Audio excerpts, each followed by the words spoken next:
Assalamualaikum warahmatullahi wabarakatuh dan selamat berjumpa lagi bareng saya di Slobibo di channel kita yang tercinta ini pemirsa. Ada sebuah Delibow model 4096. Ini adalah adaptor yang bisa disetting tegangannya dari 12 volt sampai 24 volt. Dan ini ada informasi inputnya tegangannya sekian, ampernya sekian, outputnya sekian, terus ampernya sekian, tegangannya sekian, terus polaritinya juga. Kemarin waktu saya memperbaiki laptop yang nggak bisa diperbaiki itu, nah laptopnya bikin adaptor saya ini jadi rusak. Tiba-tiba dia meledak dan listrik rumah tuh langsung turun. Sebetulnya ini ada garansinya. Tanggal 28 bulan 9 2016. Udah 4 tahun yang lalu ini belinya. Tapi kayaknya garansinya udah nggak berlaku deh. Motor aja garansinya 3 tahun maksimal. Ini udah 4 tahun. Kayaknya udah nggak mungkin berlaku lagi. Jadi nggak bisa kita kirim ke service center atau nggak bisa kita kirim lagi ke tokonya karena garansinya udah nggak berlaku. Karena saya bisa memperbaiki sendiri, akhirnya saya mau coba untuk memperbaikinya sendiri. Kalau misalnya pemirsa ada yang nggak tahu gimana caranya memperbaiki adaptor seperti ini, tonton aja terus video ini sampai habis. Jangan lupa untuk klik like, subscribe, dan membagikan video ini ke teman-temannya pemirsa. Pertama-tama yang saya siapin adalah avometer skala kali 1. Kemudian saya tes dulu lampu continuity hidup dan jarum avometernya bergerak ke kanan. Saya cek dulu kabel L dan N-nya, soket L dan N. Nggak nyambung sama sekali pemirsa. Apa arti ketidaknyambungan ini? Artinya adalah ada yang putus di dalam atau fuse-nya putus kemungkinan. Untuk membuktikannya kita harus bongkar dulu. Saya tempelin antara L dan ground, N dan ground. Ternyata nggak nyambung, berarti nggak ada yang korslet. Artinya kalau ini kita colokin ke arus listrik 220 volt, dia juga nggak bakal hidup sama sekali. Dan listrik rumah juga nggak bakal turun karena nggak korslet ya. Lanjut, saya ambil obeng dan saya coba cari letak skrupnya. Letak skrupnya ada di balik karet karet untuk kakinya pemirsa. Karet kakinya tuh ada dua, yang dua lagi itu cuman kayak replika aja gitu. Ambil obeng dan langsung aja buka seperti ini ya.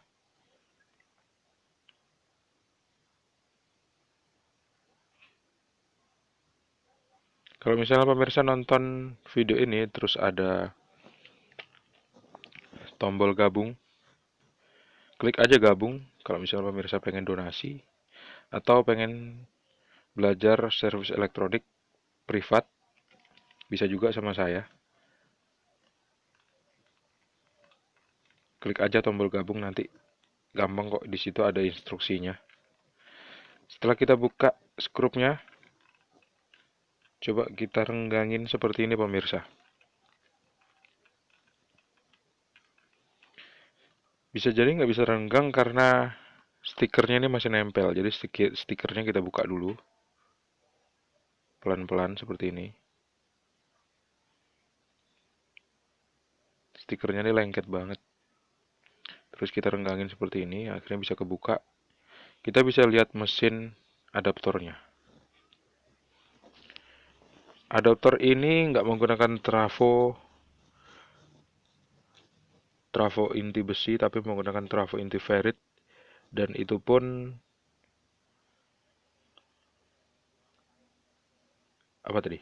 Dan trafo itu pun adalah trafo bukan untuk menurunkan atau menaikkan tegangan, hanya trafo yang difungsikan untuk memberikan induksi elektromagnetik dalam rangkaian adaptor adaptor,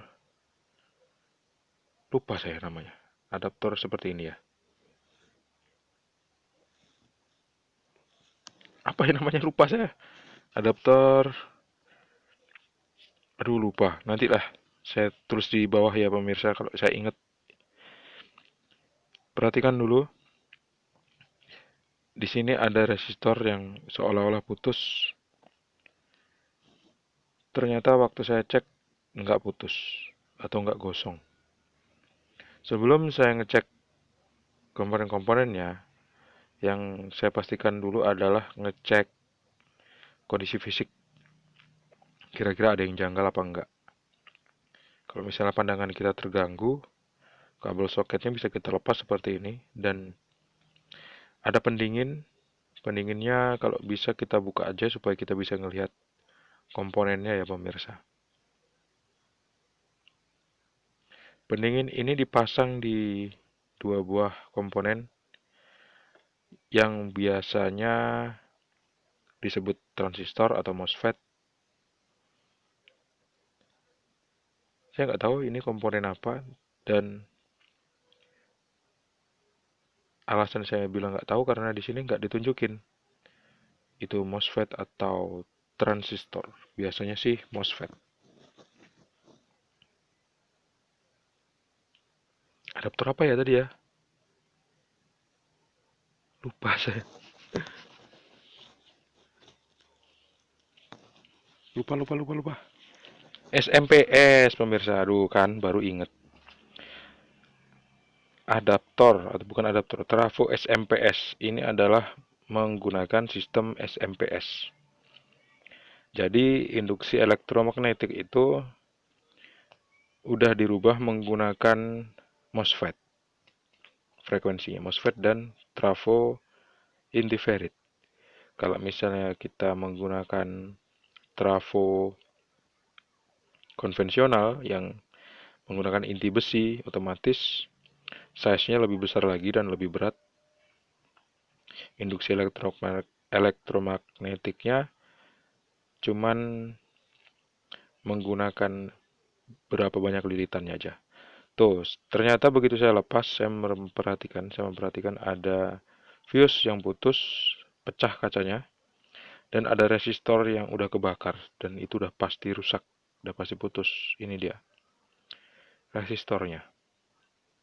Dan ini adalah fuse-nya yang udah pecah kacanya.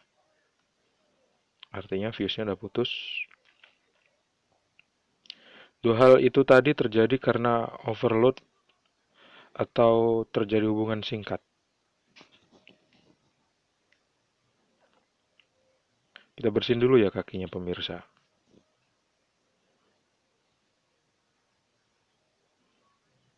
Supaya kita bisa benar-benar ngelihat kira-kira ada nggak sih kaki-kaki yang nyambung ke tempat yang nggak seharusnya. Ternyata nggak ada. Ini adalah letak letak letak kaki elko yang solderannya paling besar itu di bagian negatifnya. Komponen yang rusak di bagian negatifnya. Dan ini adalah fuse yang udah saya lepas. Fuse pecah yang udah saya lepas tadi. Saya lihat dulu ukurannya. Ukurannya adalah 5 ampere. Fuse yang model seperti ini biasanya nggak dijual di toko komponen elektronik pemirsa. Jadi kita harus mengakalinya dengan fuse-fuse yang lain. Simpen dulu karena ini ada kacanya, jangan sampai kacanya kena injek. Terus ini adalah resistor 1 watt yang ukurannya adalah 0,27 ohm. Resistor ini biasanya berfungsi sebagai fuse. Kadang-kadang ini disebut resistor fuse.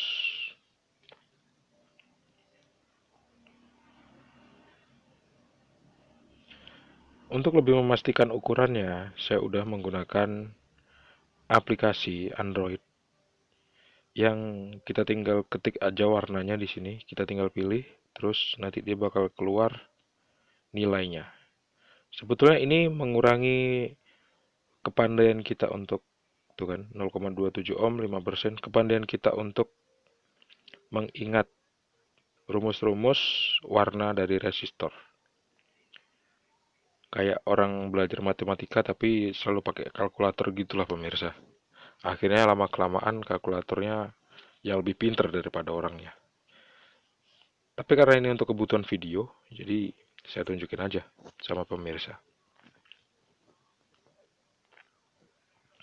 Terus ini ada sebuah komponen yang nggak ada tipe-tipenya. Tapi yang jelas ini antara MOSFET atau transistor, antara dua itu. Kalau misalnya dia rusak, kalau memang ini transistor dan rusak, dia biasanya bakal nyambung ke segala arah. Tapi kalau misalnya MOSFET yang rusak, kalau misalnya ini adalah MOSFET dan dia rusak, maka dia akan nyambung ke beberapa kaki aja gitu. Antara 1, 2, 3 itu nyambung kayak gitu pemirsa. Nyambung. Ada satu kaki, biasanya ada satu kaki yang nggak nyambung. Biasa sih MOSFET seperti itu. Tapi MOSFET itu susah pemirsa untuk dicek pakai avometer analog. Biasanya pakai komponen tester, tapi karena komponen tester saya rusak, akhirnya nggak bisa saya cek lagi pakai komponen tester. Dan transistor tadi saya nggak menemukan kerusakan, ciri-ciri kerusakan transistor. Bisa jadi itu bukan transistor, atau berarti itu adalah MOSFET. Terus MOSFET-nya rusak apa enggak? Waktu dicek seperti tadi, nggak nunjukin bahwasanya itu adalah MOSFET yang rusak.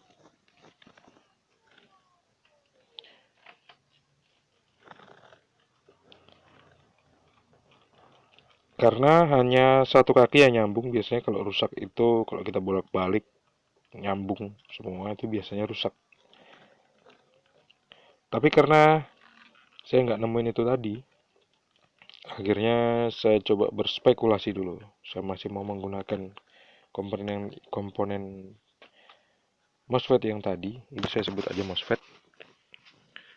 Nggak menggunakan, nggak masih tetap menggunakan MOSFET yang tadi, meskipun saya nggak tahu itu rusak apa enggak.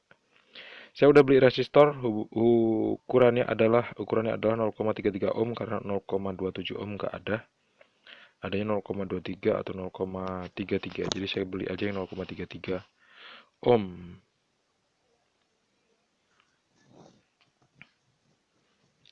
Setahu saya jarang sih memang yang ukurannya pasti 0,27 ohm. Yang paling banyak dijual di toko komponen elektronik itu 0,33 ohm. Akhirnya saya beli satu. Terus saya coba inget-inget di mana tempatnya. Ternyata tempatnya di sini. Tuh betul, ada bekas solderan yang saya buka tadi. Pasang aja di sini. Pasang yang rapi ya pemirsa.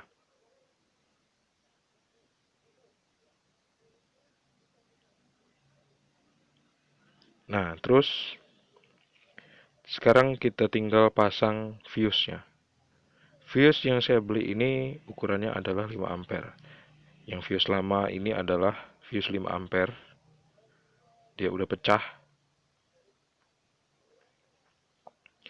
Terus ini saya udah belikan fuse 5 ampere juga, tapi modelnya beda. Meskipun sama-sama kaca, tapi dudukannya beda. Kalau yang lama itu dudukannya langsung kaki komponen gitu. Kalau ini pakai kabel pemirsa. Ukurannya sama, 5 ampere.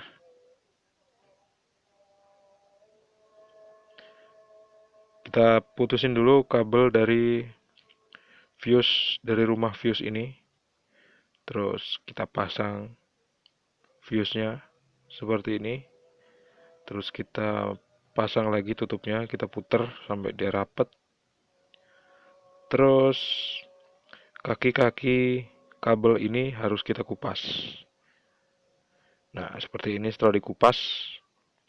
Seperti ini juga setelah disolder menggunakan timah, dilapisi timah maksudnya. Maaf pemirsa, agak batuk. Begitu udah saya solder semuanya, saya tinggal kurangi aja kaki-kakinya yang kelebihan supaya dia nggak korslet nyambung ke kaki komponen yang lain. Udah ya, udah saya pasang seperti ini. Tinggal saya cek menggunakan avometer. Ada kaki yang kayaknya saya mau sempurnakan ini. Ini kaki MOSFET yang tadi saya lepas pemirsa. Saya mau solder yang rapi dulu. Supaya kalau kita tes nanti bisa lebih baik gitu. Untuk mengurangi potensi-potensi kerusakan yang lebih parah daripada komponen elektronik itu sendiri. Sekarang saya siapin avometer analog skala X1 dan saya tes kakinya yang tadinya nggak nyambung. Sekarang kabel soket L dan N ini ternyata nyambung. Tapi saya agak curiga kok nyambungnya mentok banget ya. Jangan-jangan korslet ini. Untuk membuktikannya kita harus colokin langsung ke arus listrik 220 volt, mau nggak mau pemirsa. Oke. Setelah saya kalibrasi tadi ke angka 0 dan saya tes lagi ternyata juga sama aja. The same result. Sama aja hasilnya. Ini akhirnya saya mau colokin ke arus listrik 220 volt. Bismillah.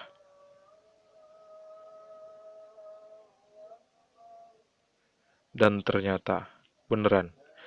Listrik bengkel saya langsung jeglek, langsung turun.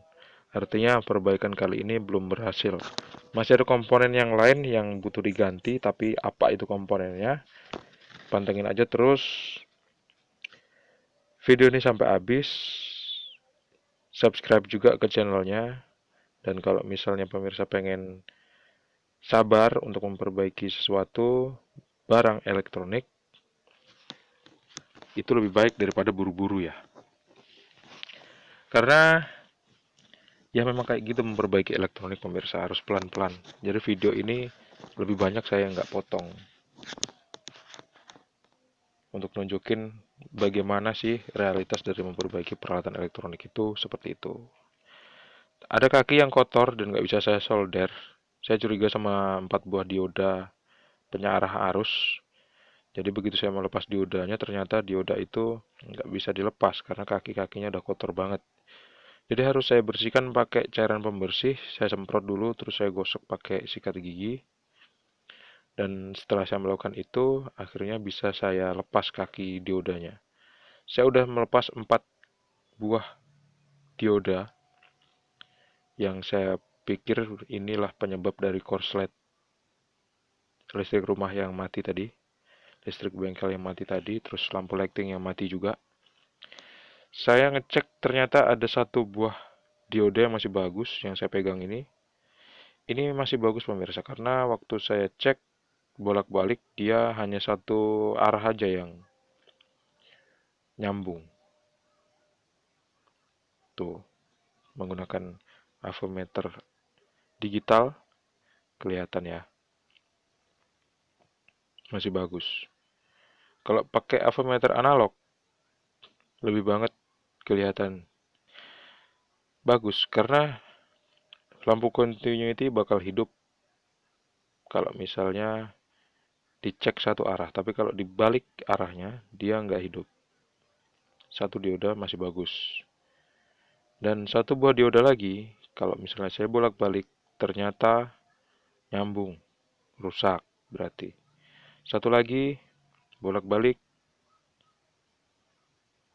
nyambung, rusak lagi. 1 lagi dioda dibolak-balik nyambung, rusak lagi. 3 buah dioda ini akan saya ganti dengan yang baru. Kalau bisa 4-empatnya deh saya ganti yang baru.